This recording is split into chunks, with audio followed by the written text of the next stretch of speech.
साथियों नमस्कार, मैं बिरजू मयाल। आज आप मुझे मेरे ही घर से, मेरे जन्म स्थान और मेरी कर्म भूमि से लाइव देख रहे हैं। और पीछे आप देखेंगे ये मेरा घर है जो मेरे पिताजी ने बनाया था। ये 2 मंजिला आप जो घर देख रहे हैं, मिट्टी की दीवार वाला घर है ये। इसके ऊपर छत पड़ी हुई है और वो भी मेरे पिताजी ने ही डाली हुई है, मैंने नहीं। दूसरा आप देखेंगे ये वाला घर, ये भी मेरे पिताजी ने बनाया है। आगे बढ़ते हैं, आ जाइए। तो ये पूरी बिल्डिंग देखिएगा, ये मेरी है।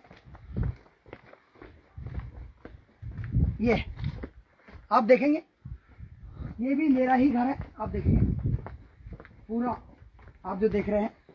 तो मुझे हल्के में लेने वाले इस पूरी वीडियो को आप देख लें।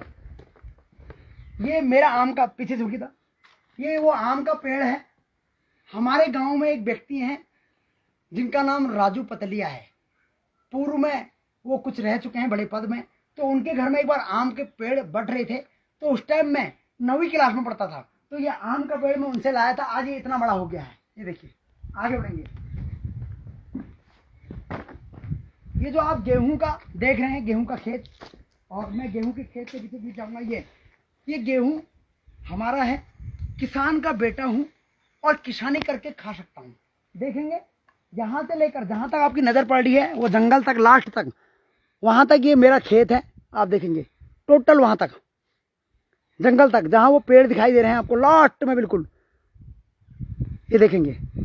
तो साथियों, जो लोग मुझे कहते हैं कि बिरजू मयाल को फंडिंग हो रही है या बिरजू मयाल को नेता पाल रहे हैं, और मैं आपको बता दूं, यहाँ पर अभी मेरे पास 8 बीघा ज़मीन है कोटाबाग में, और 8 बीघा यहाँ पर है। और मेरी पैतृक भूमि एक जगह और है नैनीताल जिले में, वो अभी मैं आपको नहीं बताऊंगा क्योंकि लाइव दिखाऊंगा। और एक पैतृक भूमि मेरी सल्ट में है, क्योंकि सबसे पहले मैं सल्ट का लाल बिरजू मयाल हूँ। उसके बाद मैं नैनीताल के जिले का मनरसा का लाल बिरजू मयाल हूँ। उसके बाद मैं कोटाबाग का लाल बिरजू मयाल हूँ। आगे बढ़ते हैं और भी आपको दिखाते हैं। तो आपने ये देख लिया, आ जाइए।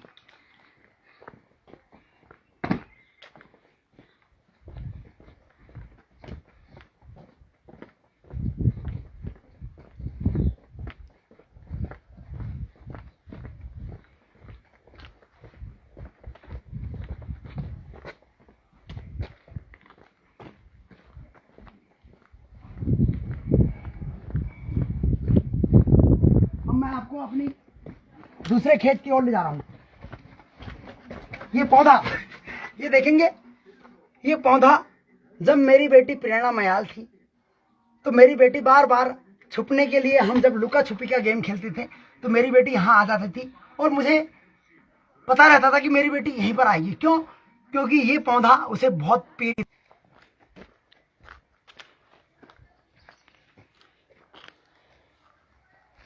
ये जो खेत देख रहे हैं, इसमें बरसिम बोया हुआ है, और बरसिम के बाद आलू है, आलू के बाद धनिया और लहसुन है।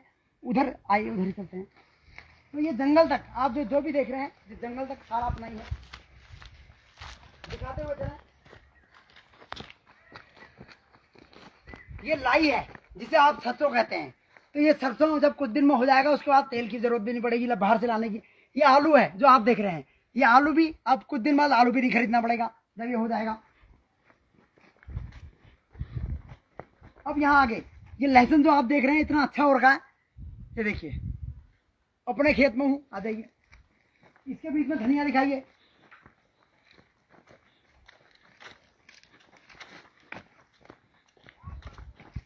अब आगे मैं अपनी प्याज की खेती में, ये देखिए, ये मेरा प्याज है। आप लोगों को किसी को प्याज की आवश्यकता होगी तो अभी ये 2 महीने समथिंग में ये प्याज पूरा तैयार हो जाएगा। उसके बाद आपको ये प्याज भी खिलाया जाएगा।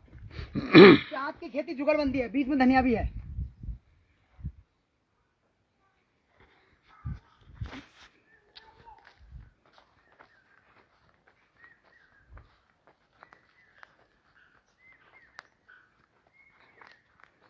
मटर और टमाटर सब दिखाओ। ये देखो, आ जाओ। अब मैं फिर से अपने गेहूं के खेत में आ गया हूँ। और जहाँ तक आपकी नज़र पड़ रही हो जंगल तक, यहाँ तक मेरी खेती है। तो 8 बीघा कोटाबाग के नाथुजाला ग्राम में और मनरसा ग्राम में भी है और आपके शल्ट में मयाल ग्राम में भी है। तो बिरजू मयाल को आप इस ऐसा मत समझिए कि बिरजू मयाल को कहाँ से फंडिंग हो रही है।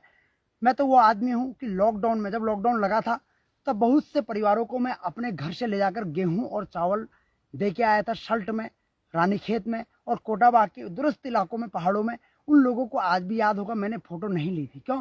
क्योंकि मैं उनकी बदनामी नहीं करना चाहता था। हम एक तरफ दान कर रहे हैं, दूसरी तरफ उनके साथ फ़ोटो ले रहे हैं, जो गलत है, इसलिए मैंने फ़ोटो नहीं ली। और अभी भी वो परिवार मुझे याद करता है। मैं उनसे ज़रूर कहूँगा कि मैं दोबारा तुम्हारे पास ज़रूर आऊँगा